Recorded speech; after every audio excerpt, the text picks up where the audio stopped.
Hello, welcome back to the You at Your Best podcast. I'm your host, Morgan. So, for this week's episode, I want to talk about something that I've been wanting to make an episode about for a while, but I didn't really know that I knew how to. I didn't know how to put it into words or how to explain it, especially since I was still dealing with it. And for some reason, I felt like I wasn't allowed to talk about it until after it was over. But I don't know if it's something that will ever stop coming up completely. Of course, I've healed so much and there's so much of it that I don't deal with anymore. But what I want to talk about is relationship anxiety. This is something that I've dealt with my entire relationship, just having a very anxious attachment style, but at the same time, sometimes having an avoidant attachment style. And I just want to talk about what it's like to go through that and maybe ways that I have healed from that.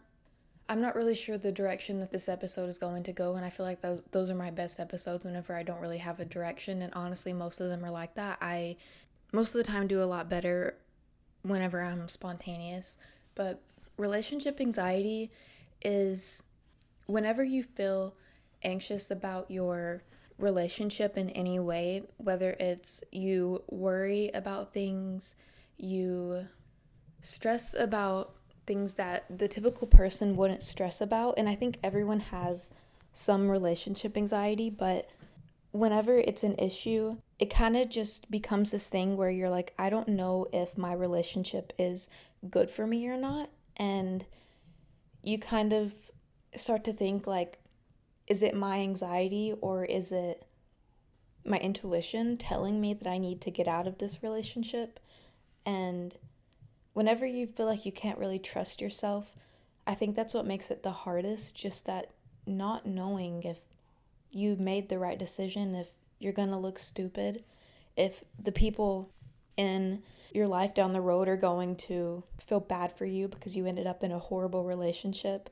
And just like worrying about things that, even though you're in an amazing relationship, and something that I've realized is that even now that anxiety still comes up even after we've both healed and grown and we know each other so well that sometimes we don't even have to explain to each other why we did something because we understand each other's brains and how each other's brains work so well because we talk about that kind of stuff.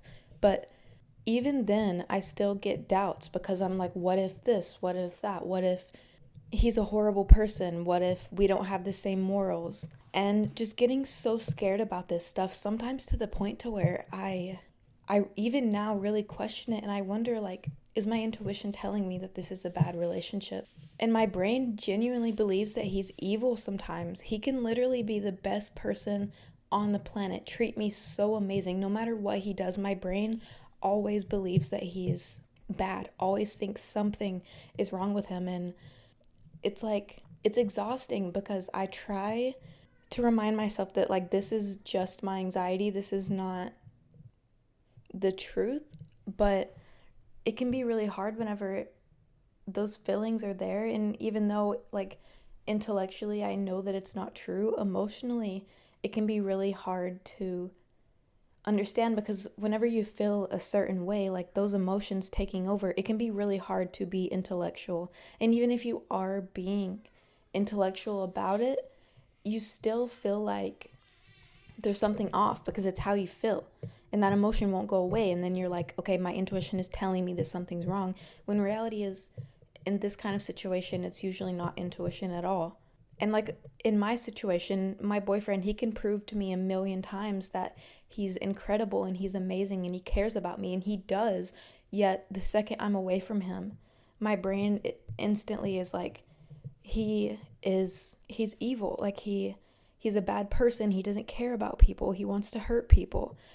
And it's just like this nonstop thing. And I knew I was going to cry in this episode. I didn't know it would be this early, but it's really hard whenever you want what's best for yourself and your partner, and you know how good of a person that they are, but your brain still doesn't believe it.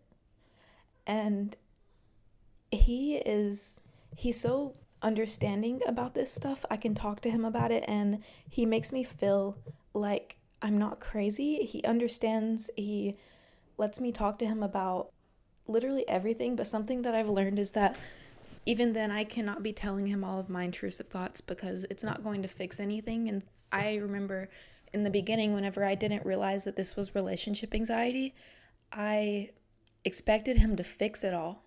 I thought that whenever I was having anxiety about something, it was because he was doing something wrong and not because of something that has to do with my own life experiences. And I think this is a huge part of why I think I have OCD, because I know there's relationship OCD and I feel like I have other types of OCD, and also just like my childhood, the way that I acted and experienced things whenever I was a kid, it makes sense that I would have OCD. But okay, I looked up some examples of relationship anxiety because I'm having a little bit of trouble talking about it and thinking of specific examples. I have this issue where if I'm not actively dealing with something, I really struggle to remember what it's like and remember examples of it. So I'm just going to read off some of these examples so that it makes it easier for me to talk about this and explain kind of how relationship anxiety works and what it looks like, maybe for people who don't understand it or have never experienced it, at least not on a super deep level. So I think one of the most common ones people talk about is questioning if your partner actually loves you, if they actually want to be with you. For me, I never really experienced that as much. I definitely have a little bit, but for the most part, mine has been questioning if I want to be with him, questioning if I'm supposed to be with him, questioning if he's good enough for me, feeling like, again, what if he's this horrible person? Another one is like constantly needing validation from your partner, and if you don't have that validation, you feel really anxious.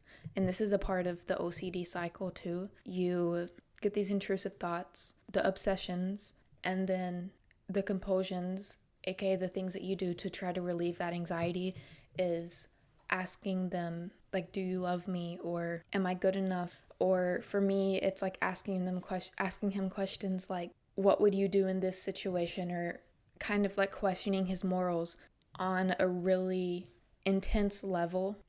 And whenever you do that, in the moment, it relieves your anxiety, but it actually just starts to repeat itself over and over. And the best thing that you can do in that situation is actually just to not let yourself do those compulsions, not let yourself ask those questions that you know you really want to ask. Just being self-aware enough to understand that I am doing this not because it's normal, because of course there's a normal amount of questioning people, but whenever you've been in a relationship for 5 years, like, you should already know this stuff by now. And I do already know this stuff, but my brain is still convinced that I don't, and that I don't know him, and that he's actually this secretly horrible person, which it makes me feel horrible because I just think about him and I know how incredible he is. I know how kind he is. I know how hardworking he is. I know how much he cares, yet my brain isn't convinced. My brain still thinks that he's horrible. And I feel so bad because he's trying so hard, and I feel like I'm putting him through so much sometimes. And even though he's still understanding, and he doesn't take it personally because he understands what I'm going through. He knows about this cycle that I have, and sometimes he'll remind me what's going on. But it can be really hard because sometimes, even now, whenever the anxiety is so intense and I haven't really talked to anyone or talked to him, it gets to a place to where I'm like, he is evil. He absolutely hates me. He hates our daughter. He wants to murder us. Like, it just the worst intrusive thoughts that sometimes it can be hard to admit, because I'm like, what if someone hears that and they're like, oh, this is true? But it's not true. And something I want to say to people who do experience these really scary intrusive thoughts: whenever you have intrusive thoughts about something, a lot of the time the opposite of that is true. Because if you're scared of something being true, especially whenever it's about yourself, but even whenever it's about your partner, because you know them so well, you're so scared of them being this way because you know that they're not this way. But your brain has decided that no matter what, they're evil, or whatever it is. And that's the hard part about it, because you can't take the emotions away as much as you try to make it intellectual. That feeling in your chest where it's like, I don't even know how to explain it other than just like this sense of doom and nothing is going to work out. Everything is horrible. And it's not even like that. It's worse than that. I don't even know how to put it into words. It's the worst feeling I've ever experienced, and it's scary. It's absolutely terrifying.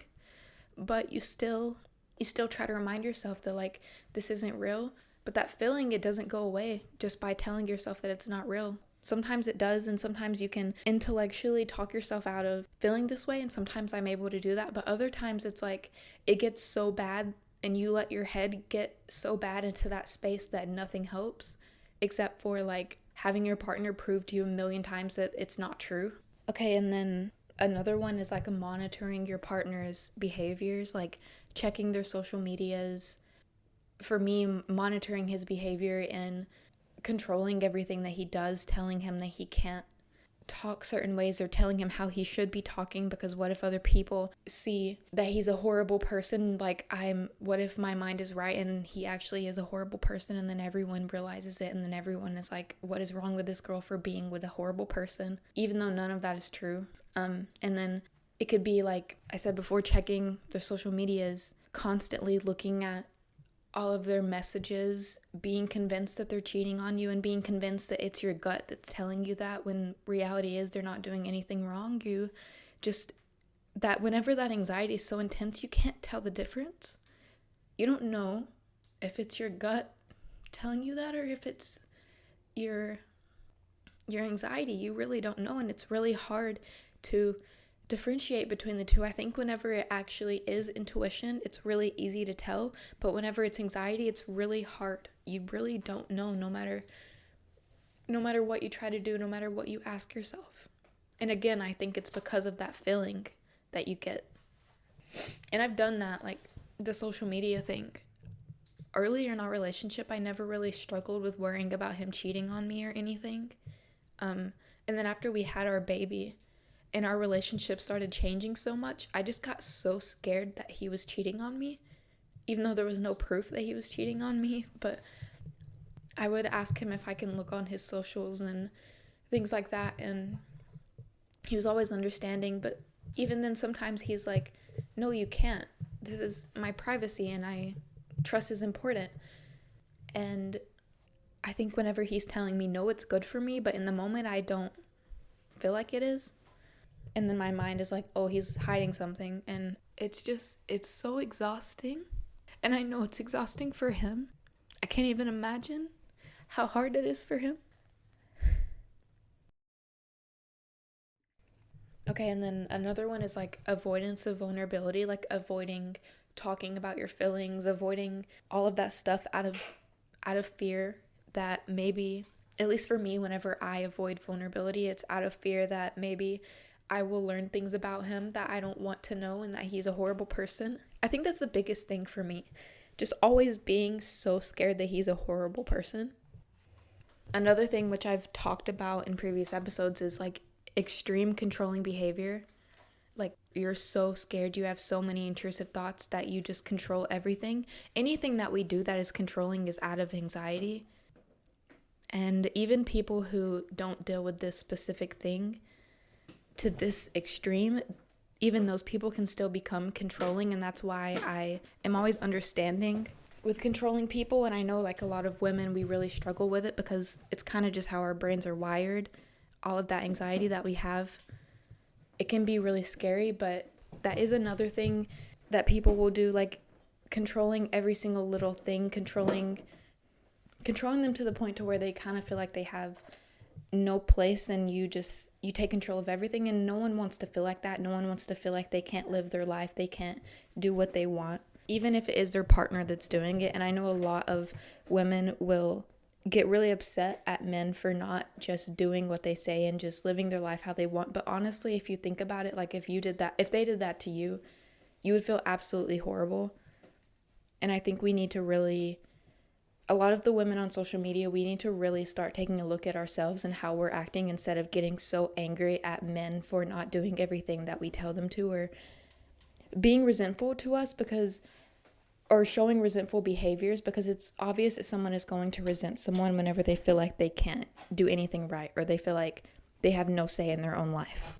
And sometimes whenever someone is resentful, they are not very kind. They feel angry. They come off as they don't like someone, and that's why a lot of the time I think relationships end, because a lot of us, we treat them this way for so long that they just get to the point to where they can't handle it anymore and they absolutely hate us. And luckily it never got to that point in my relationship, because I started healing and learning and being better. But I can't even imagine, like, I know it's heartbreaking on both sides, and as the woman I feel like I am more understanding with how heartbreaking it is for women who are in relationships with men who all of a sudden dislike them, all of a sudden don't want to be around them, all of a sudden only care about sex, all of a sudden start to make them do everything while they just sit around doing nothing and watching TV. And I know it's so heartbreaking seeing women go through that. But I think a lot of the reason for it, especially whenever it was just a sudden change, is because maybe their partner feels resentful, misunderstood, and like they're not treated right. And that's what a lot of us with intense anxiety can do to people. And that's just the reality of it. It's really sad. Sometimes it's like, well, I'm going through this, why can't they be understanding? But you have to remember that your anxiety is not logical, and you are probably doing a lot of things that make them feel horrible about themselves. And I remember in the past, if anyone would question anything about my relationship or about my partner, I would go down this spiral of just like wondering, like, is he a bad person? Is my relationship bad? Do people think I'm stupid? And I know a lot of the time those people were doing that out of love, but for me in that situation, anytime that would happen, I would just isolate myself, because I was so scared that them questioning anything meant that my intrusive thoughts were true. And my intrusive thoughts were so bad at that time that I couldn't handle it. I couldn't handle hearing them say anything negative, because it would just make me spiral even more. So even though I didn't realize that that was what was going on, I was isolating myself for that reason. And there were other reasons too. My autism has a huge part of it as well, but I'm not going to get into that in this episode. But it's just like, it's really hard and it's really lonely, and that's really why I wanted to talk about that today. Even though it's scary being that vulnerable, it's scary talking about this stuff. Since I still do deal with relationship anxiety or relationship OCD, whatever you want to call it, I still find that I don't want to talk about it on here, because what if people listen and they think that my relationship is horrible, or they think that all of my intrusive thoughts are true? And I think that's also a part of why I didn't talk about it before. I didn't know how to put it into words to also convince people that my relationship isn't bad. I realized that I don't need to convince people of that. People understand. All I need to do is just be vulnerable and talk about what I go through. That's the point of my podcast. And I love that I have the opportunity to talk about this kind of stuff and be vulnerable in this way, because I know that it's my calling to do this and to talk about this stuff that so many people really struggle with, and make people feel less alone about the things that I felt so alone in for so long, and making episodes on my podcast about things that I wish I had. And it's so important to me to be honest and also vulnerable. I've always been the type of person that overshares a lot and talks a lot about things that some people are like, why are you talking about this? You're weird. And I used to hate that about myself. I would try to shut that part down of me, but now I realize that the reason why I've always been like that is because it's my purpose to talk about this stuff. And even if people think it's weird because maybe that's not something that they would do and they wouldn't be that vulnerable about that kind of stuff, I know that it's my job to help people in ways like this, and I love that I'm able to do that. I know that was kind of random, but I really wanted to put that in there. I think I'm going to share some tips that I have on really helping with this, with people who struggle with this kind of relationship anxiety and intense fear and worry. I just want to say, like, you're not alone. I know during it I felt so alone. I just needed someone to talk to, but I also isolated myself because what if I tried to talk to someone about it, or I tried to open up about it and they thought I was weird, or they told me that every single intrusive thought that I had was true, and I didn't want it to be true because I wanted to be with my boyfriend so bad. I realize now that that was because I know that he's good for me, but at the time I didn't know that he was good for me. I was so scared. But I'm going to start off by looking up some ideas because that always helps like get my juices flowing and get me in the headspace of being able to talk about things. So I'm going to do that and then I'll be right back. So the first thing that it says is, and this is something that I've already talked about, recognizing whenever you're in that pattern of obsessions and compulsions. And something that makes it easier for me to notice whenever it's anxiety versus intuition is if I am doing some kind of compulsion to make it not happen, or to try to prove that anxiety wrong, that's whenever I know that it's anxiety and not intuition. Just really noticing, like, am I engaging in any rituals or doing something to try to control the situation or convince myself that what I'm thinking is not true?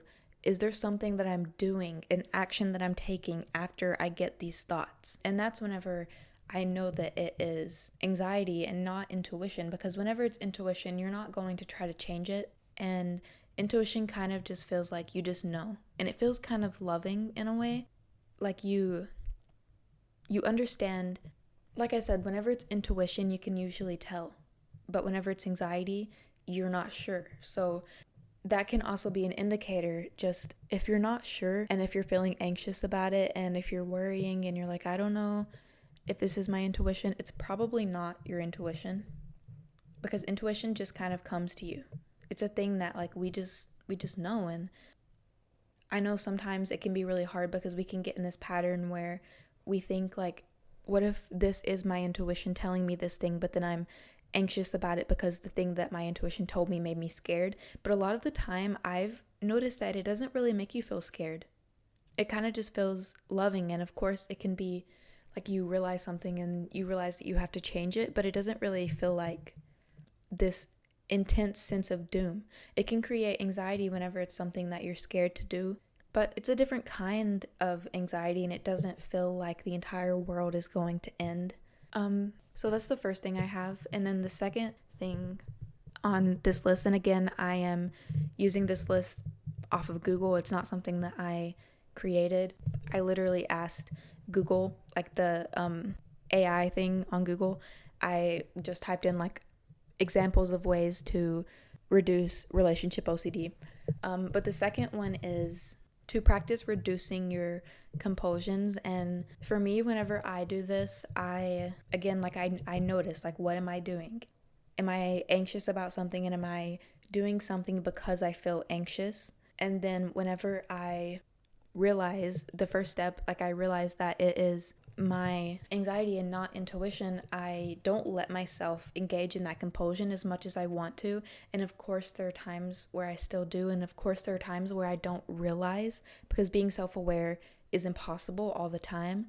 This is just something that we want to strive for doing most of the time. I don't want you to beat yourself up if there's a time where you accidentally get it wrong, or you thought that it was intuition whenever it wasn't, and then you look back at the pattern and you're like, I should have known. You can't always know, and that's okay, but try really hard after you've really thought about it and really noticed. If you have to journal, you can do that. I know, like, journaling feels like the worst, most annoying thing in the world, and you're like, I don't want to do that, but it does help. And for me, like, if I make it a special interest that I want to become the best version of myself that I can be in my lifetime, I feel like that makes it a lot easier to do it, because it makes me more excited for it. But if you start to feel that you're going to do a compulsion, don't do it. Like, if for me, an example would be if I start to feel that I need to ask my boyfriend for validation, as much as I feel like I need to, I don't. And if it's like I know, like, I don't have self-control and I can't stop myself from doing it, I will leave the room. Or if I ask the question, I will ask my boyfriend to keep me accountable, and if he notices that maybe it's that kind of thing, to say something. But of course he can't always do that. Sometimes he doesn't notice either. But even just leaving the room or changing the subject to something else and talking about something more lighthearted and less intense. Anything like that, it can really help you with that intense anxiety, and also it can kind of just put you in a better headspace if you're maybe talking about something that's more like funny. Something that I like to do a lot is just start to like joke around with my boyfriend. And I know it can be kind of hard whenever it's forced, but just try to do stuff like that. Try to understand yourself more. Try to really notice how you're feeling. Really notice if you're feeling anxious. I know a lot of people say like, pay attention to what's in your body. That can be hard at times. I know for me, like I have no fucking clue what my body feels in the moment. I don't know. But does your head feel anxious? Like, does your mind feel anxious? Are you like in a really bad headspace? Do you feel like you're present in the moment, or do you feel like there's something in your head that's stopping you from being present? I know for me, sometimes I do this stuff so much that it gets to a point to where I can't be present because I am so anxious about not being anxious that it's just really hard. So try not to go down that lane. Honestly, I don't have any tips on how to not do that, because that's something that I'm still learning. But another thing is, this isn't on the list, but being more present, like trying really hard to be in the moment rather than in your head, and really pay attention to like your partner. Are they acting the way that your brain is convincing you that they're acting? And whenever we're not thinking, we don't really deal with this kind of stuff. If we could just shut our minds off and just be in the moment, that would be absolutely incredible. I know most of us cannot do that, but there has to be times where you shut that off and don't think about it too much. Don't think like, am I acting this way because of this way? Is my partner acting this way because of some kind of trauma that he has? Like, it doesn't matter. Like, of course it matters, but it doesn't matter all the time. And if you're constantly focusing on that, you're going to be exhausted. And honestly, you're going to be insufferable to be around for yourself and for others. So I can't really give any tips on how to be present, because that's something that I'm still trying to learn. But we really do need to focus on being present and really just noticing things. And like I said in my last episode, like notice small things. Like look at a tree, look at all the details of the tree, look at your hand, look at your partner, look at all the aspects of their face. Maybe I feel like we don't do that as much as we maybe should. I know for me, since we've been together for so long, there are times whenever I just kind of forget to look at him and notice what he looks like. So do that. Like look at your partner. Notice their smile. Notice small things about them. Notice how attractive they are. Notice your favorite features about them. Notice the way that they talk, the way that their mouth moves whenever they're speaking, how their mouth looks whenever they're smiling. Notice how big or small their lips are. Noticing those kinds of things, it just really helps you be present. And like if you're not with your partner and you're getting these really intense anxious things, let what's around you help you out. Like, what are the color of the walls? What does the ceiling look like? What are little things that are in the room that you're in? If you're outside, is it raining? Is it sunny? Is it cloudy? Does it look like it's about to start raining? Notice like a little bug on the ground. Like there's so many things that you can pay attention to and that can really help you just stop thinking, because that's truly the issue in these situations, that we're thinking and we're trying to let our minds and we're trying to think ourselves into ease and less anxiety, and that will never work. That'll only make you more anxious. The best thing to reduce anxiety isn't to think and to work more and to work harder on yourself. It's to relax and enjoy the present moment. And of course you can work on yourself at times, but not if you're extremely anxious and stressed in the moment. That's something that you do whenever you are in a good headspace. And if you're anxious, you're not in a good headspace. If you're having a hard time being present, you're not in a good headspace. That's a sign right there that you need to take care of yourself first and be more present. I know I talk about being present all the time in my episodes, and sometimes I feel like it can get kind of repetitive, but it is so important, and it's literally like the answer to everything in life. I feel like just being present and getting in that situation where you're closer to your higher self and who you're meant to be, because we're human and we have struggles and we have brains that think all the time, and it's a good thing, but it's also really annoying at times. And our higher self doesn't really have that. Our higher selves, our souls, they don't really have the world and the morals of the world and all of that. They just exist and they're incredible. They have all of the knowledge without having to think. And that's the state that we should strive to be in as much as we can. And again, it's impossible to always be there, but we can try it and try to be there as much as we can. Okay, and I think that's it for this episode. I'm looking at my computer screen right now and I've been talking for 45 minutes. The episode will probably not be that long because I had a lot of times where I paused or I had to go get my baby because she was crying or anything like that. But I have been working on this episode for a long time, and I guess this is really important to me and I was talking a lot. So I'm sorry that this is such a long episode, but I think it's so important and something that we need to talk more about. We need to stop walking on eggshells around this stuff and just straight up talk about it. Be more authentic, be more vulnerable. I don't know why we live in a world where it's looked down upon to be that way. But that's it for this week's episode. I really hope you enjoyed it, and I really hope at least one person got something from this episode, whether that's self-understanding or feeling less alone or feeling less anxious about something. Whatever it is, I really hope that I've helped at least one person with this episode. If I've done that, then I've done my job with my podcast. Okay, thank you so much for listening. I'll see you next Sunday.